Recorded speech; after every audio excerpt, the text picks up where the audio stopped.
अस्सलाम वालेकुम एवरीवन। आज मैं आप लोगों के साथ शेयर कर रही हूँ the mask that I have used for my hair. तो इसमें मैंने अदरक, लहसुन, प्याज और फिर नीम भी डाल दी थी एंड देन एलोवेरा भी डाल दिया था। तो एलोवेरा मैंने इसलिए यूज़ किया ताकि एक अच्छा पेस्ट बन जाए और वैसे भी उसमें भी बहुत सारी प्रॉपर्टीज़ होती हैं जो कि बालों के लिए बहुत अच्छी हैं। नीम इसलिए क्योंकि एंटी जर्म्स होता है, तो स्कैल्प हेल्थ के लिए बहुत अच्छा है।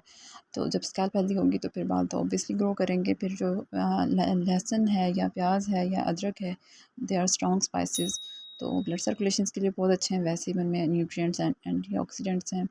तो मैंने इसको अच्छे से ब्लेंड करने के बाद, एक पेस्ट बन जाने के बाद अपने बालों में यूज़ किया। लो पोरोसिटी हेयर वालों के लिए मेरे लिए तो अच्छा रहा है। थोड़ी सी हेडेक भी महसूस होगी आपको और थोड़ा सा फ्रीज भी महसूस हो सकता है, लेकिन बालों की ओवरऑल हेल्थ के लिए अच्छा है। लाइक ये थिक कर देगा बालों को, बालों की में शाइन भी आ जाएगी और बाल जो हैं वो हेल्दी दिखने लगेंगे, ग्रो करेंगे, बालों की डेंसिटी भी ग्रो हो जाएगी।